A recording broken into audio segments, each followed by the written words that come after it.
Smart saving plan తో మీ ఆత్మీయులకు ఉజ్వలమైన సురక్షితమైన జీవితం అందించండి. టాటా ఏఏతో ఇది సాధ్యం. ఫ్రాడ్ జరిగింది అని తెలియంగానే మనం చేయాల్సిన పని ఏంటి?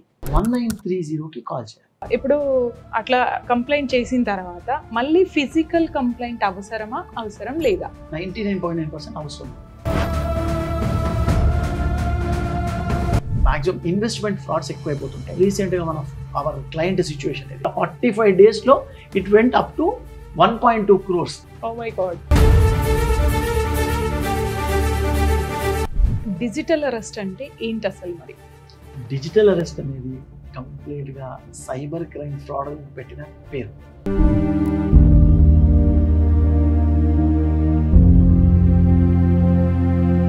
రీసెంట్గా జస్ట్ 2 days బ్యాక్ ఒక కానిస్టేబుల్ అకౌంట్ నుంచి 3 lakhs మిర్రర్ ఆప్షన్ అనే ఒక వేలో he lost his money using technology.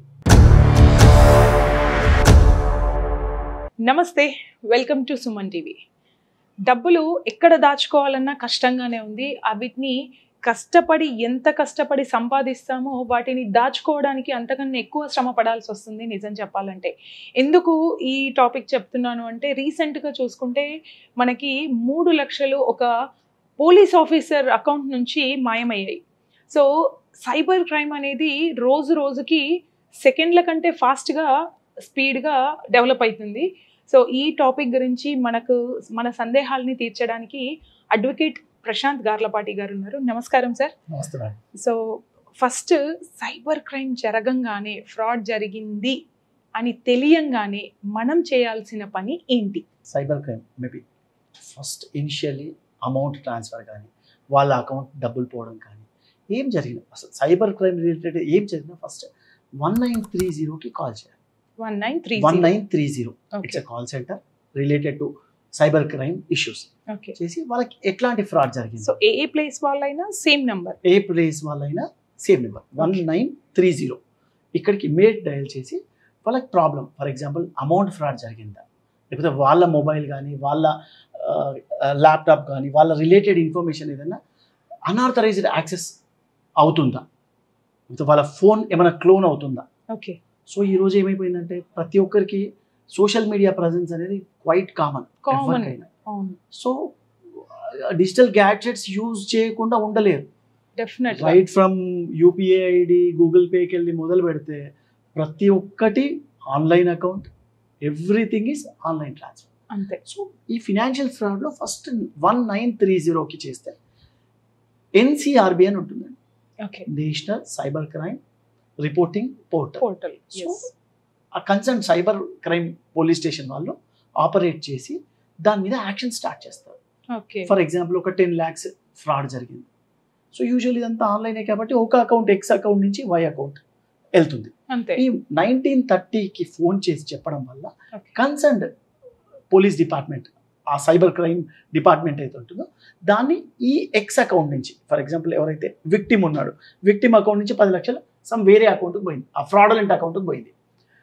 వీళ్ళు ఎంత తొందరగా రియాక్ట్ అయ్యి అంత తొందరగా ఇన్ఫర్మేషన్ పాస్ చేస్తే ఆ అమౌంట్ని ఫ్రీజ్ చేస్తారు.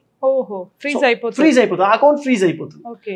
లేట్ అవుతా కొద్దీ ఆ అకౌంట్ నుంచి ఇంకో అకౌంట్ పోవడం, లేయర్ 1 నుంచి లేయర్ 2, ఈ టర్మినాలజీ లేయర్స్ అంటారు. ఫస్ట్ ఫ్రాడలెంట్ విక్టిమ్ నుంచి ఫ్రాడలెంట్ పోయేది లేయర్ 1, ఆ ఫ్రాడలెంట్ నుంచి ఇంకొకరికి పోవచ్చు layer 2, layer 3, layer 4. So early hours లో, డేస్ కూడా కాకుండా ఎంత తొందరగా కంప్లైంట్ చేస్తే అంత బెస్ట్. ఎంత తొందరగా చేస్తే వాళ్ళకు అమౌంట్ రికవర్ చేసుకోవడానికి సోర్సెస్ అంత పర్ఫెక్ట్ గా ఉంటాయి, ఛాన్సెస్ ఉంటాయి. That is the advantage. Okay, ఒక క్వశ్చన్ సార్. ఇప్పుడు అట్లా కంప్లైంట్ చేసిన తర్వాత మళ్ళీ ఫిజికల్ కంప్లైంట్ అవసరమా, అవసరం లేదా? 99.9% అవసరం లేదు. ఓకే. బట్ మీ దగ్గర ప్రూఫ్ ఉంది, ఆ అకౌంట్స్ తీసుకెళ్ళాలి, ఇన్వెస్టిగేషన్ ఆఫీసర్కి నువ్వు అసలు ఏం జరిగింది తెలియాలి, అప్పుడు nearest cyber crime police station పోయి కంప్లైంట్ చేయొచ్చు, ఫిజికల్ గా అవన్నీ సబ్మిట్ చేయొచ్చు, FIR అవుతుంది. మన దగ్గర మన రీజన్ లో సైబర్ క్రైమ్ పోలీస్ స్టేషన్ లేదు. ప్రతి డిస్ట్రిక్ట్ అట్లాంటి అంటే డిస్ట్రిక్ట్ లో ఉంటది.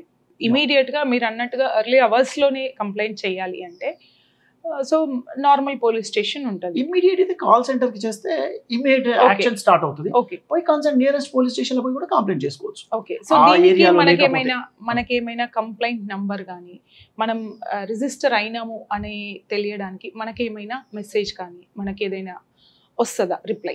1930 లో మీరు ఎప్పుడైతే రిపోర్ట్ చేస్తారో నాకు ఇలా నా పలానా ఫ్రాడ్ జరిగింది, లేకపోతే కంప్లీట్ ఇన్ఫర్మేషన్ అక్కడ చెప్పేయాలి. కంప్లీట్ ఎంత డబ్బు పోయింది, ఏ ప్లేస్ నుంచి, ఏ అకౌంట్ నుంచి, ఎక్కడి నుంచి, మీకు అసలు ఎలా కనెక్ట్ అయింది, అసలు వాళ్ళు ఎలా మిమ్మల్ని కాల్ చేశారా, మీకు కాల్ చేశారా, లేకపోతే మెసేజ్ చేశారా, దాన్ని బట్టి వాళ్ళకి చెప్తే ఆ లింక్ వచ్చేస్తే ఆ లింక్ కనెక్ట్ చేయడం వల్ల మీరు డేటా. ఎందుకు ఇంత డీటెయిల్ గా అడుగుతున్నాను అంటే ఇవాళ మెసేజ్ అని చెప్తే రేపు లింక్ వస్తుంది, రేపు లింక్ అని చెప్తే ఇప్పుడు ఏఐ కూడా వచ్చేసింది కాబట్టి ఇంకేం వీడియోస్ పంపిస్తారా, ఇది క్లిక్ చేయమంటారా, ఒక క్వశ్చన్ క్విజ్ లాగా ఇస్తారా, ఏమీ తెలియట్లేదు. ఎగ్జాక్ట్లీ, అంటే వాళ్ళు కూడా అప్డేట్ అవుతుంటారు కదా, లేటెస్ట్ టెక్నాలజీ యూజ్ చేసి చేస్తుంటారు. ప్రాబ్లం. సో మనకి నంబర్ అనేది వస్తుందా? అక్నాలెడ్జ్మెంట్ నెంబర్ వస్తుంది. This is your allotted acknowledgement number అని చెప్పేసి తర్వాత వాళ్ళ యాక్షన్ స్టార్ట్ అవుతుంది. ఓకే. సో కన్సర్న్ అకౌంట్ ని ఫ్రీజ్ చేయడమా, ఇది ఫైనాన్షియల్ ఫ్రాడా, ఇంకేదైనా ఫ్రాడా, ఐడెంటిటీ థెఫ్టా, దాన్ని బట్టి action plan will be there. దీంట్లో కూడా ఏమైనా మాడ్యూల్స్ ఉంటాయా? మాడ్యూల్స్ అంటే ఇన్ ద సెన్స్ అంటే ఇది ఫైనాన్షియల్ ఫ్రాడ్, ఇది ఇంకొక IT fraud, all comes under cyber crime. Okay, all comes under cyber crime. Okay. మీరు పేపర్ లో కానీ చూస్తుంటారు, మ్యాట్రిమోనియల్ వెబ్సైట్లు, అన్నిటికంటే ముందు సోషల్ మీడియాలో వెబ్సైట్, ఫర్ ఎగ్జాంపుల్ ఫేస్బుక్ కానీ అక్కడ ఫేక్ ఐడీస్ పెట్టి ఫ్రాడ్ చేయడం. అవును. సో అది biggest challenge.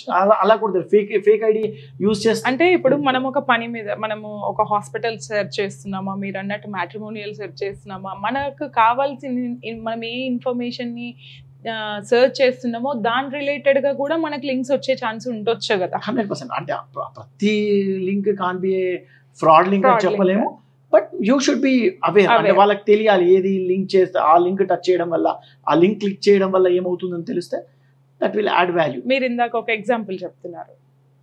Usually one of the fraud investment cyber crime లో వాళ్ళు ఇన్వెస్ట్మెంట్ పేరుతోని ఫ్రాడ్ చేసిన ఒక కేసు మీకు చెప్తారు. ఓకే. యాక్చువల్లీ లైక్ మా క్లయింట్ ఒక విక్టిమ్ విషయంలో ఏంటంటే తనకి ఒక కాల్ వచ్చింది. ఒకరోజు కాల్ చేసి మేము ఇట్లా stock so and so some X company నుంచి కాల్ చేస్తున్నాం, మేము స్టాక్ బ్రోకరేజ్ చేస్తాము, మీ ఇన్వెస్ట్మెంట్కి మల్టిపుల్ టైమ్స్ ఆఫ్ రిజల్ట్స్ వస్తుంది, like you will get very good output out of your investment అని చెప్పేసి కన్విన్స్ చేశారు. ఇమీడియట్ గా కన్విన్స్ అయిపోయారు. చూసి to start with it's not a big amount అని చెప్పేసి ₹1,00,000 స్టార్ట్ చేశారు. Okay. Next day same call center నుంచి, same one of the mobile నుంచి కాల్ చేశారు. కాల్ చేసి సార్ మీకు 22% ఆఫ్ అది వచ్చింది అవుట్ ఆఫ్ యువర్ ఇన్వెస్ట్మెంట్ లో ఒక రోజులో 22% వచ్చింది. బట్ వాళ్ళు కూడా చెప్తాను కదా, intelligent, they are so intelligent, fraudulents are always exactly. So 22% అలా హార్డ్ ఫిగర్ వచ్చింది. మీరు పెట్టిన 1,00,000 కాస్త ఇప్పుడు 1,22,000 ఉన్నాయి మీ వ్యాలెట్లో, ఏ యాప్ వ్యాలెట్లో అని చెప్పారు. But there is a condition sir, మీరు 30% కంటే ఎక్కువ విత్డ్రా చేసుకోవచ్చు, మీరు కావాలంటే 30%కి విత్డ్రా పెట్టేయండి అని చెప్పారు. సో యాజ్ యూజువల్ 1,22,000 30% చెప్పారు. సో మేబీ 36 or 38,000 అతనికి వచ్చింది. So he got confidence. So next instance లో 5 lakhs పెట్టారు. ఆ రోజు కూడా 30% ఇచ్చారు. సో 10 lakhs పెట్టింది, 30% వచ్చింది. సో అలా అలా అలా అలా అలా కంటిన్యూస్గా, అంటే యూజువల్లీ ఇన్వెస్ట్ చేస్తే నాకేదో రిజల్ట్ వస్తుంది అన్న మైండ్ సెట్లో ఉన్నా. 1 day ఆఫ్టర్ 20 lakhs 30 lakhs అలాగా ఒక 45 days it went up to 1.2 crores. Oh my god. అప్పుడు 30% అడిగినప్పుడల్లా ఏదో ఒక రీజన్ పెడుతున్నారు sir, some technical issue, don't worry, మీకు అవి కూడా రాలేదు. ఆఫ్టర్ 10 lakhs తర్వాత ఇక 30% ఆయనకి రాలేదు. బట్ బికాస్ ఆఫ్ ఈ ట్రస్ట్ అనో లేకపోతే ఎక్కువ డబ్బులు వస్తుందనో సో అలా చేసుకుంటూ పోయారు. 1 point తర్వాత 1 fine day ఈయన ప్రెషర్ ఎక్కువ చేయడం చూసి అన్ని ఆ మొబైల్ నుంచి అన్ని switch off. Oh my god. So complete గా 1.2 ఈయన అకౌంట్ నుంచి వెళ్ళిపోయింది. సో తీసుకొస్తే నియరెస్ట్ సైబర్ క్రైమ్ లో అండ్ 1930లో నా 1930కి కాల్ సెంటర్ కాల్ చేశారు. విక్టిమ్ చేస్తే వీళ్ళు ఇన్వెస్టిగేషన్ స్టార్ట్ చేస్తే అరౌండ్ 22 lakhs వరకు like concern cyber crime police station freeze చేసి పెట్టింది. సో మేము ఆ 22 lakhs అతనికి బ్యాక్ ఇప్పించగలిగాము. సో ఇంకా లేయర్ 1, లేయర్ 2, లేయర్ 3, లేయర్ 4 వరకు అలా ట్రాన్సాక్షన్స్ ఉన్నాయి. సో అవి కూడా చేపిస్తారు, అవి కూడా చేపించే ఛాన్స్ ఉంటుంది. అది ఎంత ఎర్లీగా వస్తే అంత ఎర్లీగా ఛాన్స్ ఉంటుంది. ఓకే. సో త్రూ కోర్టులో పిటిషన్ వేసుకొని వాళ్ళు ఈ అమౌంట్ ఏదైతే ఆ ఫ్రాడులెంట్ అకౌంట్లకి ఏదైతే పోయిందో లేయర్ 1 కానీ లేయర్ 2 కానీ లేయర్ 3 కానీ వాళ్ళ నుంచి త్రూ కోర్ట్ ఆర్డర్ ద్వారా వాళ్ళు క్లెయిమ్ చేసి ఆ అమౌంట్ తెచ్చుకోవచ్చు. సో ఇదే రావడము ఇదే చేయడము ఆ 1930 ఫ్రాడ్ జరిగిన ఇన్స్టంటేనియస్గా చేసి ఉంటే వాళ్ళకు ఎక్కువ అమౌంట్ వచ్చే అవకాశం ఉంటుంది. సైబర్ క్రైమ్ పోలీస్ స్టేషన్లో కూడా వాళ్ళు అదే చెప్తారు, యాక్ట్ ఇమ్మీడియట్లీ. మీకు సైబర్ నేరం జరిగింది, వీళ్ళకు మాకు డబ్బులు పోయాయి, లేకపోతే నా ఫోన్ యాక్సెస్ వేరే వాళ్ళకు దొరుకుతుంది, నా ఫోన్ యాక్సెస్ వేరే వాళ్ళు చేస్తున్నారు, నా గ్యాడ్జెట్ యాక్సెస్ వేరే వాళ్ళు చేస్తున్నారు అని తెలియగానే ఫస్ట్ చేయాల్సింది ఏంటంటే report it. If you report it you will get some solution.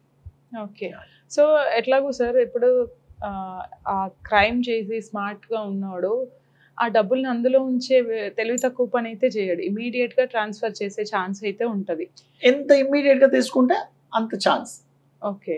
కొన్ని సందర్భాల్లో ఆ ఫ్రాడ్లెంట్ లేయర్ 2 కానీ లేయర్ 3, లేయర్ 4 కూడా వాళ్ళు జెన్యూన్ బోనఫైడ్ పర్సన్స్ అవి ఉండొచ్చు, అతనికి వచ్చే జెన్యూన్ అమౌంట్ కావచ్చు. But process is process.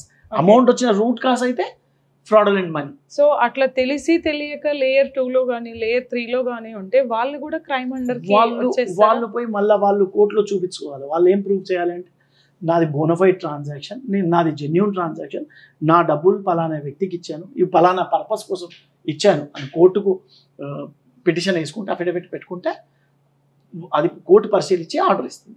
ఆ ఆర్డర్ బేస్ పెట్టేసి ఒకవేళ వేరే వాళ్ళు ఫ్రీజ్ చేసి ఉంటే అది డీఫ్రీజ్ అయిపోతుంది. లీన్ చేస్తే లీన్ అయిన అమౌంట్ అన్లీన్ లాగా మారిపోతుంది. డిజిటల్ అరెస్ట్ అంటే ఏంటి అసలు? మరి డిజిటల్ అరెస్ట్ అనేది కంప్లీట్గా సైబర్ క్రైమ్ ఫ్రాడ్ అని పెట్టిన పేరు, ఫ్రాడ్ చేసే వాళ్ళు పెట్టే పేరు. ఐపీసీ కానీ బిఎన్ఎస్ 2023లో కానీ there is no term called digital arrest. అవునా? అంటే జనరల్ గా అదొకటి ఐడెంటిఫై కొటేషన్ లాగా అయిపోయింది. ఎగ్జాక్ట్లీ. డిజిటల్ అరెస్ట్ నిజంగానే ఏదైనా అరెస్ట్ చేస్తారేమో అన్న మైండ్ సెట్ లో ఉంటారు. ఈ ఫ్రాడ్స్ చూస్తే మీరు అబ్జర్వ్ చేయండి, వాళ్ళు పర్టికులర్ గా టార్గెట్ చేస్తారు మేబీ సీనియర్ సిటిజన్స్ ని. అవును. సో ఆ పర్టికులర్ సీనియర్ సిటిజన్స్ కానీ అట్లాంటి వాళ్ళకు maybe lack of awareness. But like cyber crime department even మీరు ఈ రోజులో చూస్తే కాలర్ టోన్స్ అవే అయినా at least to develop the awareness. చాలా కాలర్ టోన్స్ సైబర్ క్రైమ్ గురించి చెప్తూ ఉంటారు just to make the awareness. Because day by day వాళ్ళు లైక్ ఎప్పుడు కొత్త సైబర్ ఫ్రాడ్ బయటకు వస్తుంది. మీరు అన్నట్టు నేను ఇందాక చెప్పాను కదా, సో రీసెంట్గా జస్ట్ 2 days బ్యాక్ ఒక కానిస్టేబుల్ అకౌంట్ నుంచి 3 lakhs మిర్రర్ ఆప్షన్ అనే ఒక వేలో he lost his money. Okay. So ఏంటి అసలు వీటి పేర్లు ఏంటి, అసలు ఎట్లా మనము దీని నుంచి బయటపడాలి? యూజింగ్ టెక్నాలజీ, అంతే. Using technology. ఫస్ట్ ఇమీడియట్గా రిపోర్ట్ చేయడం, తెలియని లింక్స్ కానీ కొత్త నెంబర్ నుంచి వచ్చే లింక్స్ ఓపెన్ చేయకపోవడం. ఓకే. సో సోషల్ మీడియాలో కూడా కాన్షియస్గా ఉండడం, ప్రతి కంటెంట్కి ఫాలో అవ్వడం కానీ, సోషల్ మీడియాలో ఎప్పుడైతే ప్రజెన్స్ ఉంటుందో should be conscious. Digital awareness ఉండాలి. ఈ cyber crime related issues awareness ఉంటే విల్ బి సేఫ్. వాళ్ళు చూడండి ఎంత స్మార్ట్ అంటే నిజంగా స్మార్టే. ఎందుకంటే ఇప్పుడు ఇంత చేస్తున్నాడు, ఆ పర్సన్ ఏం చేస్తాడు అనే ఐడియా ఖచ్చితంగా ఉండి. సో ఆ అవేర్నెస్ ఉండి కూడా వాడు ఎంత ఛాలెంజింగ్గా చేస్తున్నాడు అంటే what is the strength behind. ఈ రోజు ఏంటంటే వాయిస్ మాడ్యులేషన్ ఏఐస్ వచ్చాయి, వీడియో మాడ్యులేషన్ ఏఐ వచ్చింది, మార్ఫింగ్ వీడియోస్కి స్కోప్ ఉంది బికాస్ ఆఫ్ ఏఐ. సో వీళ్ళకి ఆ ధైర్యం ఉండాలి. సో సంబడి ఏదైనా పెట్టారనుకోండి, మీ అబ్బాయి లేకపోతే మీది ఏదో వీడియో ఉంది ఇలా అని చెప్తే కూడా వీళ్ళు ధైర్యంగా రెసిస్ట్ చేయగలగాలి. రెసిస్ట్ చేయగలిగితే ఎవరు ఏం చేయలేరు. Okay. Digital awareness is mandatory these days. లేకపోతే ఈ వీళ్ళ ఫ్రాడ్లెంట్ చేతిలో పడిపోతారు, అది ఇబ్బంది. ఇదండి, మనం ఎంత తొందరగా 1930కి కాల్ చేసి మన క్రైమ్ జరిగింది అని ఇది రిజిస్టర్ చేసుకుంటామో అంత తొందరగా మన అమౌంట్ లాక్ అయిపోతుంది. దాని నుంచి అంటే ఆ క్రైమ్ జరిగినప్పటికీ దాని నుంచి బయటపడడానికి మనకు ఒక ఆప్షన్ ఉంటుంది. మనం డిలే చేయొద్దు. మనం ఇక్కడ లేము, మనకు సైబర్ క్రైమ్ ఆఫీస్ దగ్గరగా లేదు, అవన్నీ అజంప్షన్స్ వద్దు. జస్ట్ ఫస్ట్ ఆఫ్ ఆల్ 1930కి కాల్ చేసి మన సో అండ్ సో ప్లేస్ ఇంత అమౌంట్ మనం లాస్ అయ్యాము అనేది రిజిస్టర్ కంప్లైంట్ చేసుకుంటే మనకు అమౌంట్ ఫ్రీజ్ అవ్వడం, అండ్ దాని నుంచి ఎంత ఫ్రీజ్ అయిందో అది మనకు మెసేజ్ వస్తుంది. దాని ద్వారా మనకి ఇంకా ఇన్ కేస్ డబ్బులు వేరే చోటికి వెళ్ళిపోయి ఉంటే అది కూడా ఎట్లా రికవరీ చేయొచ్చు అనేది కూడా సార్ చెప్పారు. సో అలర్ట్గా ఉండండి. ఫస్ట్ థింగ్, ఎలాంటి అత్యాశకి పోవద్దు. ఫస్ట్ ఆఫ్ ఆల్ ఇంత పెడితే ఇంత వస్తుంది. ఫస్ట్ సార్ చెప్పిన దాని ప్రకారం ఈ ఇన్వెస్ట్మెంట్ ఫ్రాడ్స్ ఎక్కువగా జరుగుతున్నాయి. సో దాని నుంచి బయటపడాలి అంటే చాలా ముఖ్యంగా తెలుసుకోవాల్సింది ఆ వెబ్సైట్ గురించి కానీ, ఆ పోర్టల్ గురించి కానీ అసలు ఏంటి అనేది అవగాహన ఉండాలి. ఎంతవరకు సేఫ్ అనేది తెలుసుకున్నాక ఇన్వెస్ట్ చేయండి. సో ఇట్లాంటి క్రైమ్ల నుంచి సేఫ్గా ఉండండి.